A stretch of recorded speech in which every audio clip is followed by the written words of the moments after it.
C'est déjà le printemps chez nous d'ailleurs, avec les arbres ont fleuri. Et ça nous rappelle que bientôt, nous allons débuter un nouveau cycle de fêtes annuelles. C'est l'occasion de réfléchir sur l'engagement que nous avons pris, ou que nous ferons, voilà, je vous l'ai dit, que nous ferons lors de notre baptême. Un engagement à faire tout ce que nous pouvons pour mener une vie conforme à la voie de Dieu, sans péché, une vie sans péché. Un engagement à nous relever à chaque fois que nous trébuchons. Un engagement à demander pardon à Dieu de voir trébucher.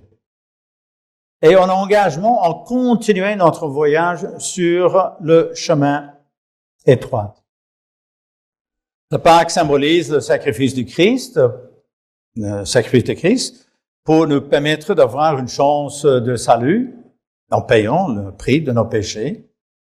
Et cette commémoration annuelle solennelle de la mort du Christ est suivie des jours des pains sans levain, qui symbolise cette purification du péché. Mettre le levain hors de notre demeure revient à mettre le péché hors de notre vie. 1 Corinthiens chapitre 5, versets 7 et 8. 1 Corinthiens chapitre 5, verset 7.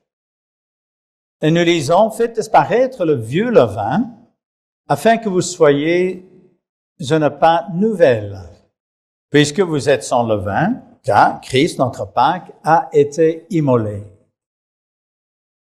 Avant ces fêtes, nous devons faire un bilan personnel et nous devons demander quelle attitude est profondément ancrée en nous, ancrée dans notre cœur.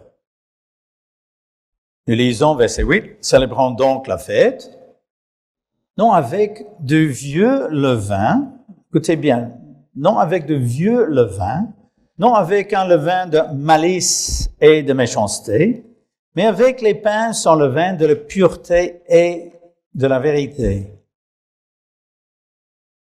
Frères et sœurs, il faut se débarrasser du levain, du péché. Mais il faut le faire en profondeur. Notre purification doit concerner notre attitude, afin que nous célébrions les jours des pains sans levain de pureté et de vérité, et non avec le levain de malice et de méchanceté. Il y a des levains contenant la malice et la méchanceté, contrastés avec la pureté et la vérité. Ce verset nous présente un contraste important de comprendre. Il faut bien comprendre ce contraste avant la Pâque. Il est facile de voir la différence entre un pain levé et un pain sans levain. Mais il faut voir plus loin que le côté physique des choses. La Bible parle de méchanceté et de pureté. Cela dépasse le physique. Cela concerne notre attitude. Il est donc important de voir une bonne attitude. Et c'est quelque chose qui se travaille au fil du temps. C'est pourquoi je vous parle de la Pâque aujourd'hui. L'une des deux attitudes émane de Dieu et l'autre émane de Satan.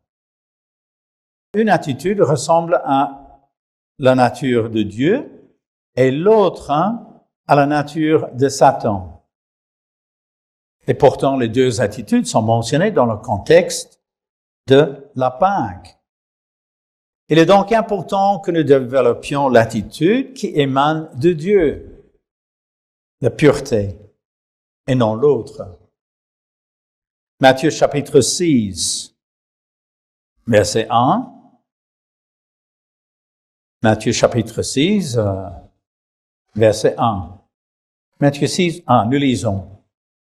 Gardez-vous de pratiquer votre justice devant les hommes, pour en être vus. Autrement, vous n'aurez point de récompense auprès de votre Père qui est dans les cieux. Alors, pourquoi pratiquez-vous la justice? Est-ce pour plaire à Dieu ou bien est-ce pour impressionner notre entourage? C'est un danger connu et nous le voyons mentionné ici dans Matthieu 6. Dieu ne veut pas, par exemple, que nous prions en public, sauf brièvement au début et en fin d'assemblée. Nos prières doivent être discrètes et entre nous et Dieu uniquement. Ce n'est pas un spectacle. Verset 5, nous lisons, toujours dans Matthieu chapitre 6, verset 5, « Lorsque vous priez, ne soyez pas comme les hypocrites qui aiment à prier debout dans les synagogues et au coin des rues pour être vus des hommes. Je vous le dis en vérité, ils reçoivent leur récompense. » Jésus ne mâche pas ses mots. Il traite celui qui prie, ici, d'hypocrisie. Et pourtant, il est bon de prier, il est nécessaire qu'on prie. Mais encore une fois, c'est une question d'attitude. L'hypocrite, ici, prie avec le désir d'être vu par les autres. Quiconque se vante de connaître sa Bible mieux que les autres est aussi un hypocrite. Le vantardise fait de lui un hypocrite, comme celui qui prie pour être vu. Cette attitude contient de l'ambition, de la vanité, entre autres, elle contient du levain. Nous ne savons pas combien de Pâques nous aurons avant le retour du Christ. Mais nous sommes tous conscients, comme M. Ames vient de nous rappeler, que les événements qui se déroulent actuellement visent l'accomplissement des prophéties. Il est temps d'ouvrir les yeux sur les mauvaises attitudes cachées dans notre cœur, afin de vivre les faits divins avec humilité et gratitude. Regardons la vie de deux rois, Saül et David. Ces deux rois ont la particularité d'avoir été choisis par Dieu. Le peuple d'Israël voulait être comme les autres peuples et voulait un roi. Dieu a offert à ces deux hommes l'opportunité de devenir roi d'Israël. Ils n'ont pas vécu cette opportunité de la même manière. Ils n'ont pas fait le même voyage, la même expérience, parce qu'ils avaient des attitudes différentes. Actes chapitre 13, verset 21, verset 22. Actes chapitre 13, verset 21, verset 22. Le peuple d'Israël demandèrent alors un roi. Et Dieu leur donna pendant 40 ans Saül, fils de Kis de la tribu de Benjamin. Puis, l'ayant rejeté, il le suscita pour roi, auquel il a rendu ce témoignage. J'ai trouvé David, fils d'Isaïe, homme selon mon cœur, qui accomplira toutes mes volontés. David n'était pas parfait. Nous savons qu'il a commis de graves erreurs, mais c'était un homme qui voulait faire toute la volonté de Dieu. Et nous savons qu'il s'est repenti sincèrement de ses erreurs. Son désir profond était de plaire à Dieu. C'est pourquoi il était un homme selon le cœur de Dieu. Saül, lui, voulait faire les choses à sa manière. Il ne cherchait pas à faire la volonté de Dieu, mais plutôt la sienne. Et en plus, il était jaloux de David. Ces deux hommes ont eu des intentions meurtrières. David fit tuer le mari de la femme qu'il convoitait. Saül a essayé de tuer David. Aucun homme n'est parfait. Mais la différence entre les deux hommes, c'est l'attitude. L'attitude de Saül s'est aggravée avec le temps. Il est tombé dans une spirale négative qui l'a éloigné de Dieu. Dieu a remplacé Saül par David. 1 Samuel chapitre 16. On va commencer au verset 1. Premier livre de Samuel, chapitre 16. Je vais commencer au verset 1. L'Éternel dit à Samuel, « Quand cesseras-tu de pleurer sur Saül? Je l'ai rejeté afin qu'il ne règne plus sur Israël. Remplis ta corne d'huile et va, je t'enverrai chez Isaïe, Bethléemite, car j'ai vu parmi ses fils celui que je désire pour roi. » Samuel, évidemment, aimait Saül. Il était dévasté par la situation. Mais Dieu avait pris sa décision. Saül devait être remplacé. Et quand il guida vers David, il l'a mis en garde. Verset 7. Et l'Éternel dit à Samuel, « Ne prends point garde de son apparence et à la hauteur de sa taille, car je l'ai rejeté. » L'Éternel ne considère pas ce que l'homme considère. L'homme regarde à ce qui frappe les yeux. Mais l'Éternel regarde au cœur. Ça, c'est une citation de Psaume 147, verset 10. L'apparence extérieure n'a pas d'importance pour Dieu. Ce qui l'intéresse, c'est le cœur. C'est l'attitude. Dieu connaissait le cœur de David. Dieu savait qu'il n'était ni fier ni ambitieux. Il savait que David défendait Dieu avec zèle. Il l'avait montré en osant affronter Goliath. 1 Samuel chapitre 17, lisons verset 41 au verset 44. Premier livre de Samuel, chapitre 17, verset 41 au verset 44. Le Philistin s'approcha peu à peu de David et l'homme qui portait son bouclier marchait devant lui. Le Philistin regarda et lorsqu'il aperçut David, il le méprisa, ne voyant en lui qu'un enfant, blond et d'une belle figure. Et le Philistin dit à David, « Suis-je un chien pour que tu viennes à moi avec des bâtons? » Et après l'avoir maudit par ses dieux, il ajouta, « Viens vers moi, je donnerai ta chair aux oiseaux du ciel et aux bêtes des champs. » Voilà Goliath, fier de sa statue. Mais ces malédictions n'étaient que du vent, évidemment. Et David ne le craignait pas, parce qu'il connaissait le vrai Dieu. Comparons l'attitude de Goliath avec celle de David. 1 Samuel chapitre 17, verset 45 au verset 47 maintenant. Verset 45 au verset 47. David sait qu'il n'est pas grand-chose et que la victoire appartiendra à l'Éternel. Lisons. Verset 45. David dit aux Philistins, « Tu marches contre moi avec l'épée, la lance et le javelot, et moi je marche contre toi au nom de l'Éternel des armées, du Dieu de l'armée d'Israël, que tu as insulté. Aujourd'hui, l'Éternel te livrera entre mes mains, je te battrai et je te couperai la tête. Aujourd'hui, je donnerai les cadavres du camp des Philistins aux oiseaux du ciel et aux animaux de la terre. Et toute la terre saura qu'Israël a un Dieu. »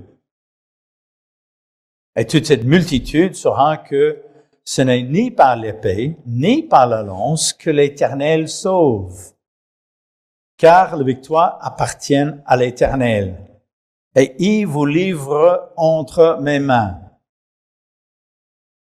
David ne se vante pas. Il ne parle pas de lui-même, mais de l'Éternel. Ce qui motive David, ce n'est pas que l'on mette sur un piédestal, mais qu'on reconnaisse la supériorité de Dieu. Et David n'affronte pas Goliath pour lui-même, mais pour Dieu. Lorsque nous prions le même Dieu. Le même Dieu que David a prié.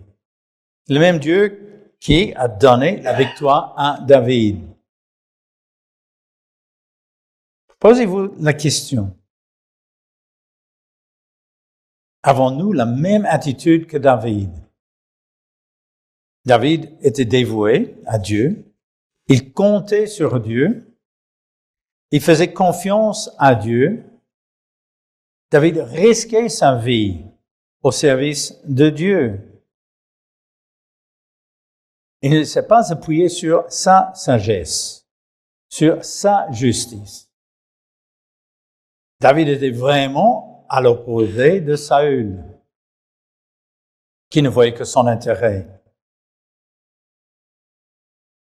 1 Samuel chapitre 24, verset 4. 1 Samuel chapitre 24, verset 4. Dans les premiers versets, vous lirez que Saül a essayé de tuer David. Et lorsque l'opportunité a été donnée à David de prendre la vie de Saül, David n'a pas osé lever la main sur celui qui avait été oint par l'Éternel. 1 Samuel chapitre 24, verset 4.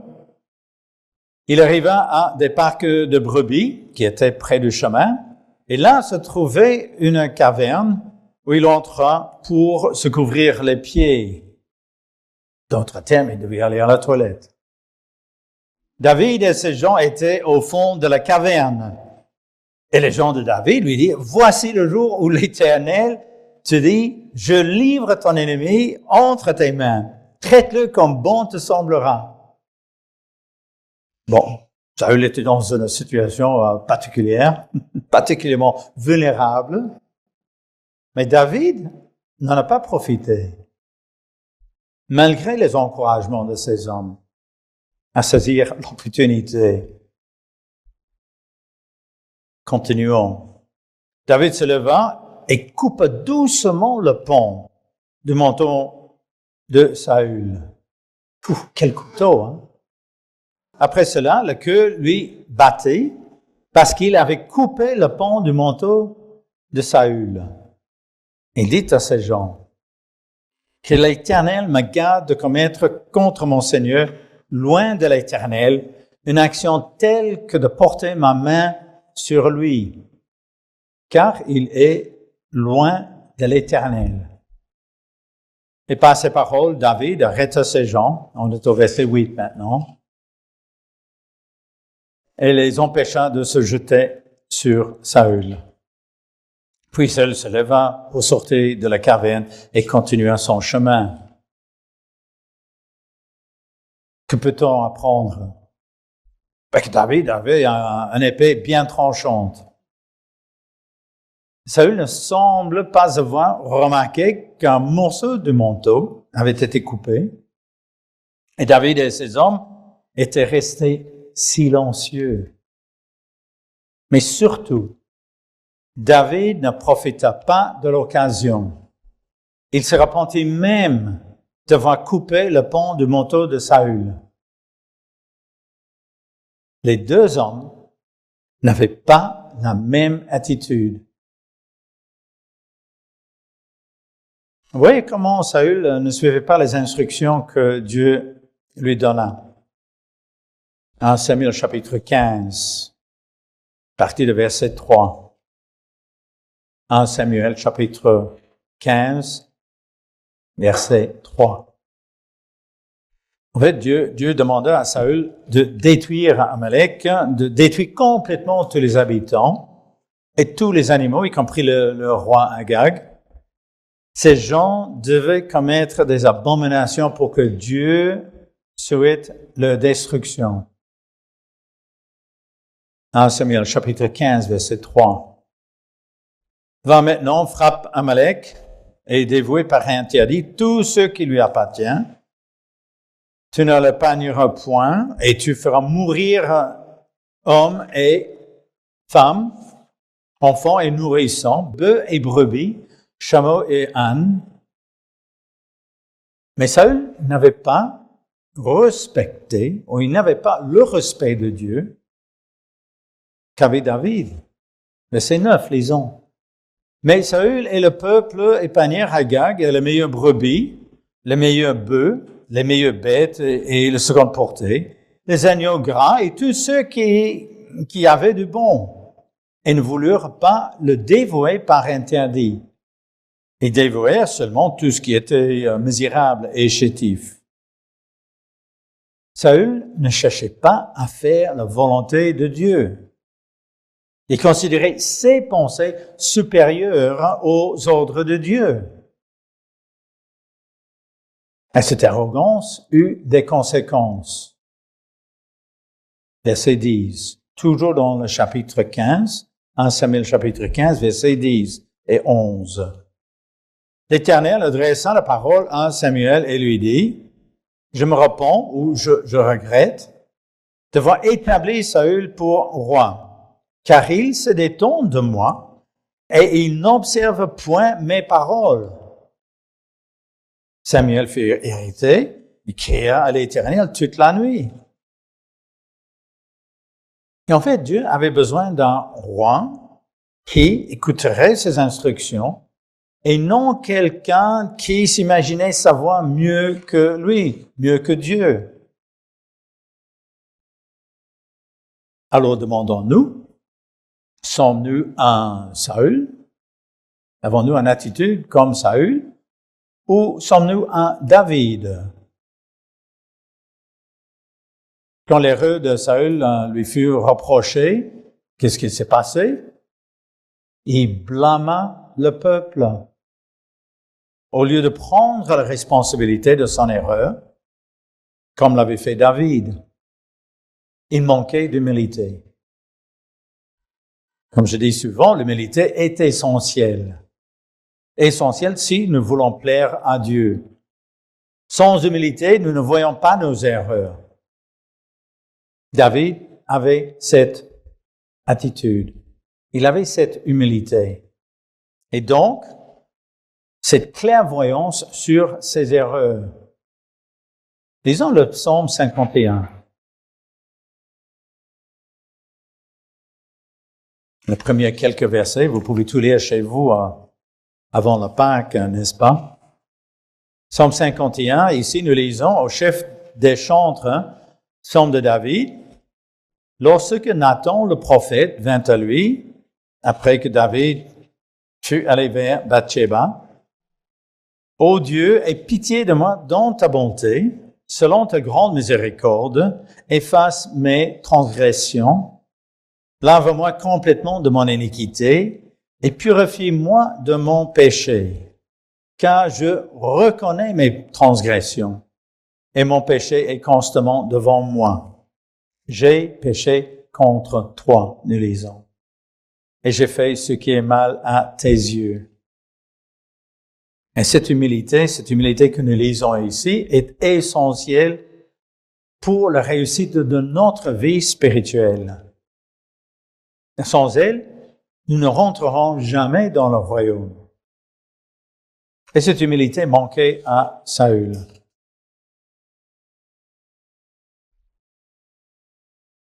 Toujours dans 1 Samuel chapitre 15, verset 16 maintenant.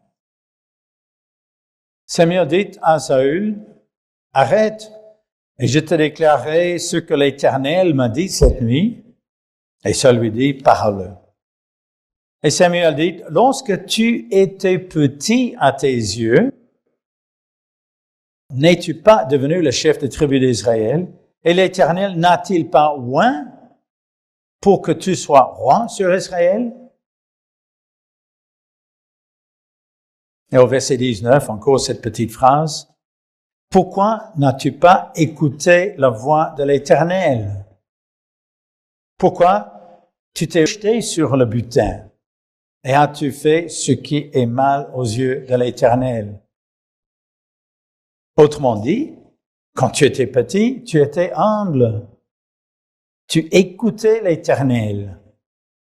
Mais aujourd'hui, si tu es roi, tu as perdu ton humilité et tu ne veux rien faire d'autre que ta volonté. Et la conséquence de tout cela est dans la dernière phrase du verset 23. Puisque tu as rejeté la parole de l'Éternel, je te rejette aussi comme roi. Le cœur de Saül était plein de levain, de rébellion, de méchanceté, de malice et méchanceté, et d'accusation. Tandis que le cœur de David n'était pas parfait, car c'est humainement impossible, mais il avait dans son cœur le désir de faire la volonté de Dieu. Comprenons que tout cela est une question d'attitude. Et c'est pourquoi Dieu attire notre attention sur l'attitude avec laquelle nous célébrons la Pâque et observerons les jours des pains sans levain. La Bible nous enseigne que personne n'est sans levain. Il nous est humainement impossible d'être sans levain. Celui qui prétend de ne pas avoir du levain en lui est un menteur. Mais quelle est notre attitude? C'est ça la question. Quelle est notre attitude? Quel est le profond de notre obéissance?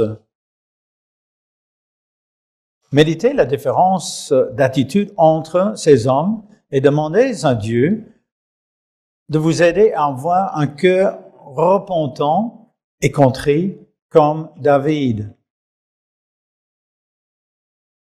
La Bible nous en donne un autre exemple d'un homme obéissant, Abraham, le père des fidèles.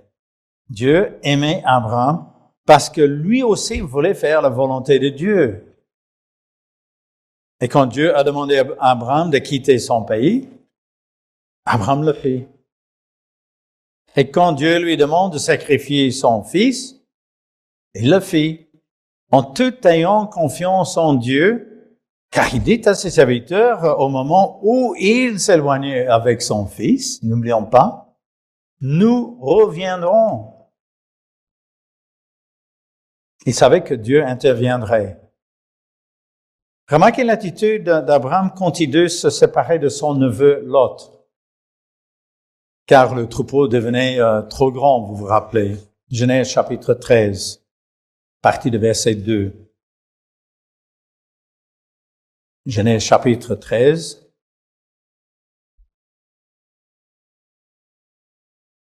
Partie de verset 2. Abraham était très riche en troupeaux, en argent et en or. Puis au verset 5, Lot qui voyageait avec Abraham avait aussi des brebis, des bœufs, des tentes. Et le contrat était insuffisant pour qu'ils demeurassent ensemble, car le bien était si considérable qu'ils ne pouvaient demeurer ensemble. Puis au verset 8. Alors Abraham dit à Lot qu'il n'y ait point, je te prie, de dispute entre moi et toi, ni entre mes bergers et tes bergers, car nous sommes frères. Ils étaient parentés. N'oublions pas Abraham, plus âgé, en fait l'oncle de Lot. Il aurait pu décider qui allait où, qui prenait quoi, mais il avait une attitude généreuse et conciliante. Verset 9. Tout le pays n'est-il pas devant toi? Sépare-toi donc de moi Si tu vas à gauche, j'irai à droite. Et si tu vas à droite, j'irai à gauche. Abraham ne pouvait être plus accommodant. Il laisse le choix à Lot. Lot aurait pu refuser et laisser son oncle décider. Mais ce n'est pas ce que nous lisons. Verset 10. Lot leva les yeux et vit toute la plaine du Jourdain qui était entièrement arrosée avant que l'Éternel eût détruit Sodome et Gomorrhe. C'était jusqu'à Tsor, comme un jardin de l'Éternel, comme le pays d'Égypte. Et Lot choisit pour lui-même toute la plaine du Jourdain. Et il avança vers l'Orient. C'est ainsi qu'ils se séparèrent l'un de l'autre. Lot choisit le meilleur pour ses troupeaux, sans considération pour son oncle. Et nous connaissons tous les conséquences du comportement de Lot, les conséquences de son choix. Lot a vu tous ses biens périr dans un incendie qui détruisait la ville de Sodome et Gomorrhe. D'un côté, Abraham était conciliant, généreux, et l'autre, Lot, était égoïste. Comprenez-vous qui avait une attitude semblable au levain? Avant la Pâques, et avant les jours des pains sans levain, nous devons réfléchir à notre attitude.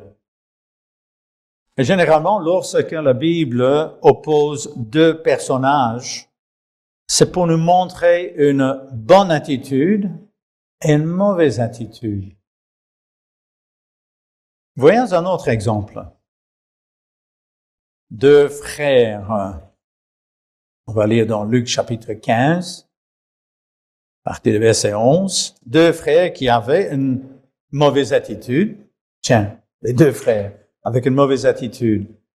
Mais l'un des deux se repentit et changea son cœur. Luc chapitre 15, on va lire à partir du verset 11. Un homme avait deux fils. Le plus jeune dit à son père, « Donne-moi la part de bien qui doit me revenir. » Et le père le partagea son bien. Et peu de jours après, le plus jeune fils, ayant tout ramassé, partit pour un pays éloigné, où il dissipa son bien en vivant dans la débauche.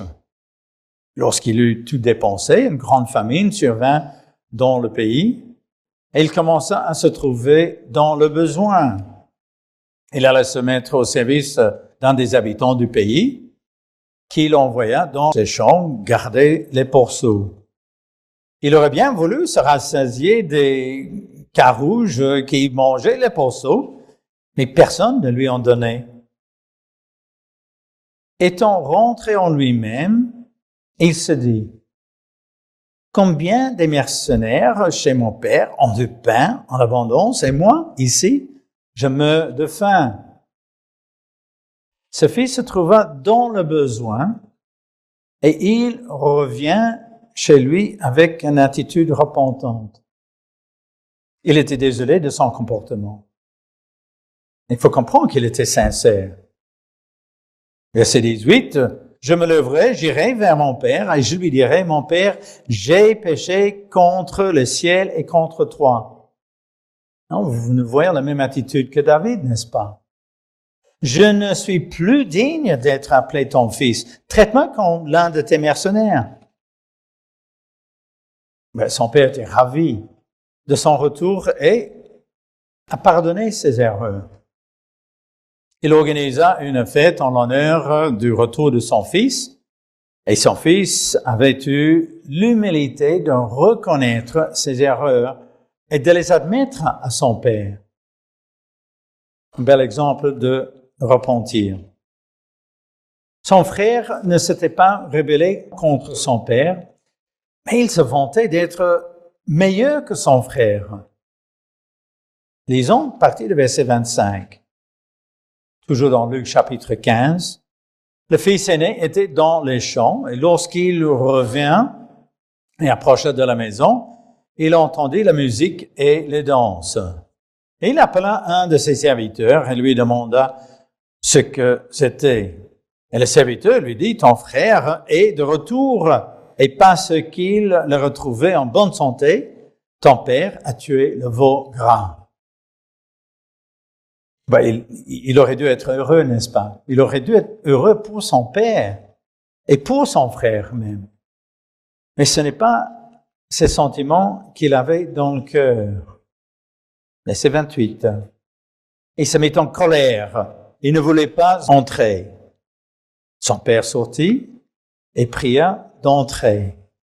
Mais il répondit à son père, « Voici, il y a tant d'années que je te sers, sans avoir jamais transgressé tes ordres. »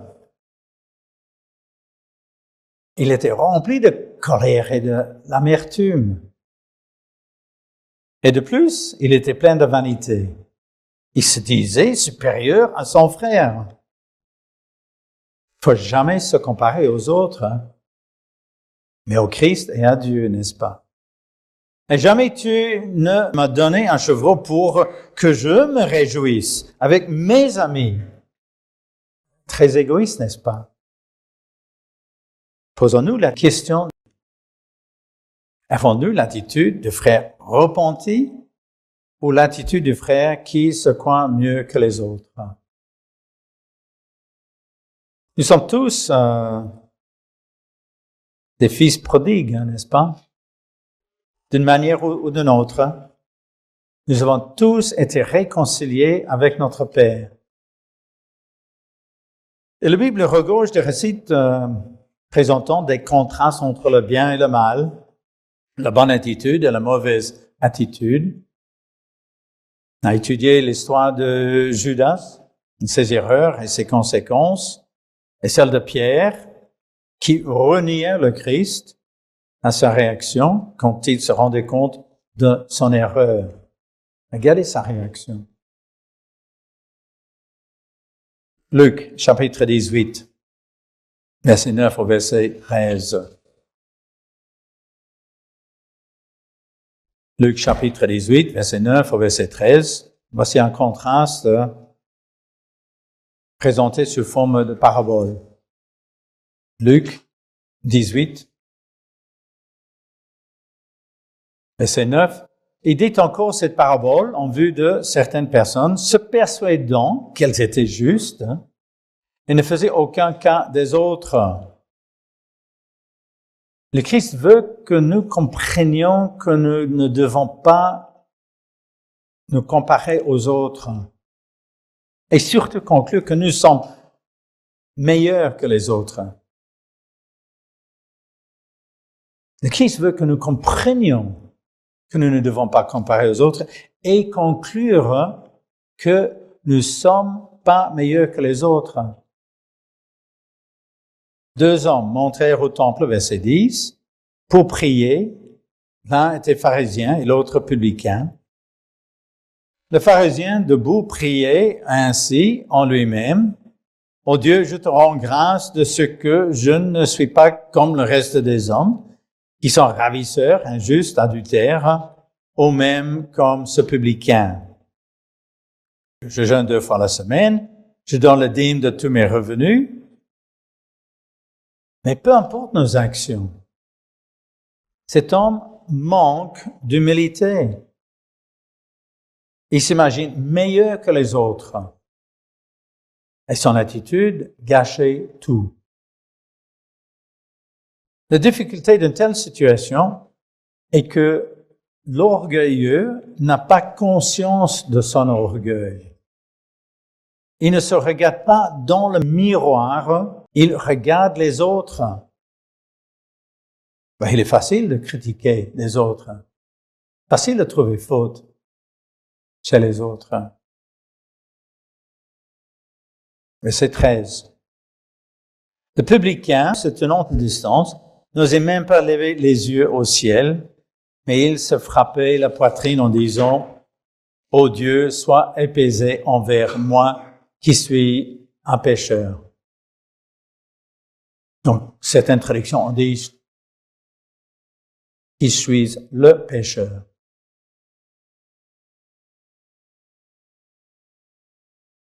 C'est un homme humble de cœur.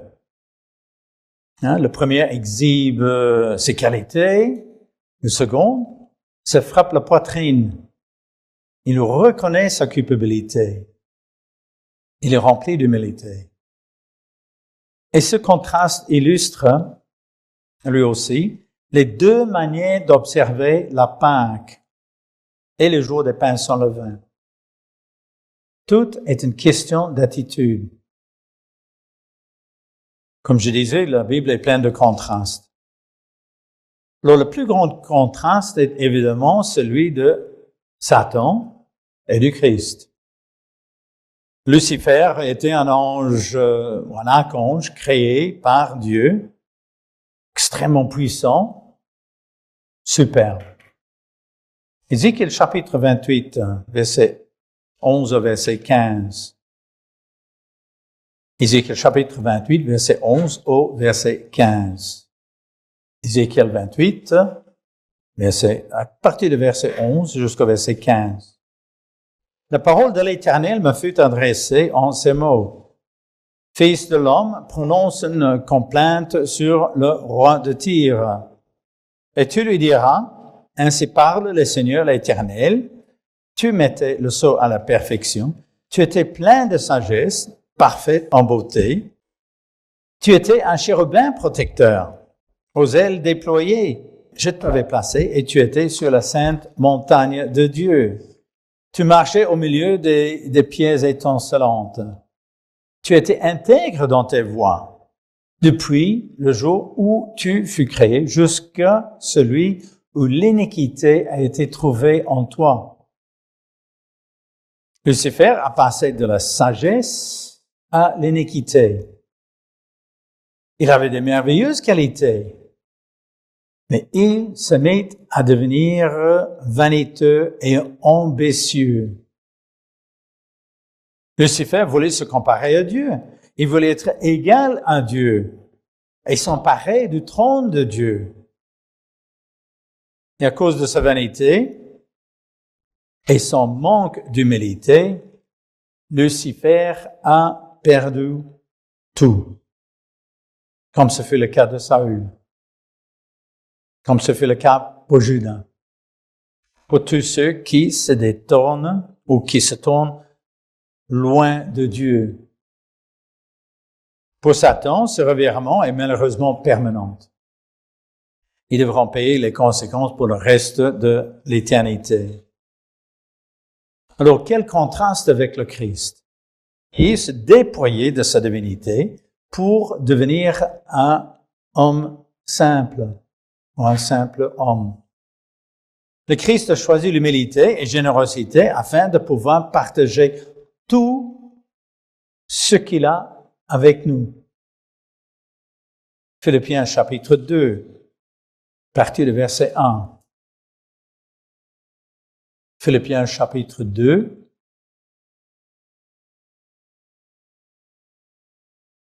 Philippiens chapitre 2, partir du verset 1, nous lisons déjà au verset 1. Si donc il y a quelque consolation en Christ, s'il y a quelque soulagement dans la charité, s'il y a quelque union d'esprit, s'il y a quelque compassion et quelque miséricorde, rendez ma joie parfaite, ayant un même sentiment, un même amour, une même âme, une même pensée.